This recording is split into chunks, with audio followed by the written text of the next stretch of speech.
G20 நாடுகளின் தலைவர்கள் பங்கேற்கும் 20வது உச்சி மாநாடு தென்னாப்பிரிக்காவின் ஜோகன்னஸ்பர்க் நகரில் இன்று தொடங்கியது.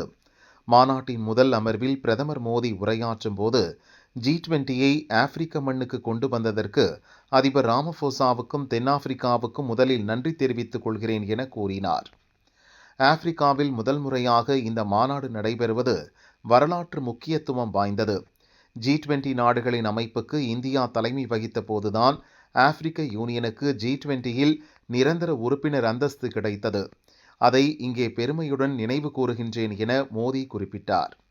இன்று உலகம் புவி வெப்பமயமாதல், உணவு பாதுகாப்பு, சுகாதார அவசர நிலைகள், பயங்கரவாதம், போதைப்பொருள் கடத்தல் என பல்வேறு சவால்களை எதிர்கொள்கிறது. இவை அனைத்துக்கும் நாம் அனைவரும் ஒன்றாக இணைந்து செயல்படுவதுதான் தீர்வாக இருக்க முடியும். அதற்கு இந்தியாவின் பாரம்பரிய ஞானம் நமக்கு ஒரு வழிகாட்டியாக உள்ளது.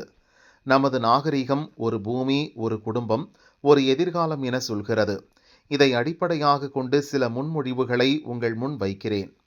முதலாவது, G20 உலகளாவிய பாரம்பரிய அறிவு களஞ்சியம் அமைப்போம். ஆயுர்வேதம் போன்ற நமது பாரம்பரிய அறிவை டிஜிட்டல் மயமாக்கி எதிர்கால சந்ததிக்கு கிடைக்கச் செய்வோம். இரண்டாவதாக, G20 ஆப்பிரிக்க திறன் பெருக்கும் முயற்சியை குறிப்பிட விரும்புகிறேன். ஆப்பிரிக்காவின் இளைஞர் மக்கள் தொகை உலகின் எதிர்கால வளர்ச்சிக்கு மிகப்பெரிய சக்தியாக இருக்கும். எனவே அடுத்த 10 ஆண்டுகளில் 10 லட்சம் மாஸ்டர் பயிற்சியாளர்களை உருவாக்குவோம்.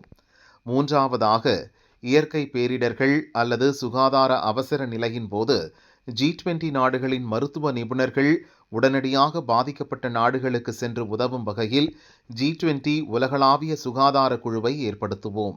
நான்காவதாக, போதைப் பொருளும் பயங்கரவாதமும் இணைந்து செயல்படும் ட்ரக் டெரர் நெக்சஸ் என்கிற அச்சுறுத்தலை ஒழிப்போம்.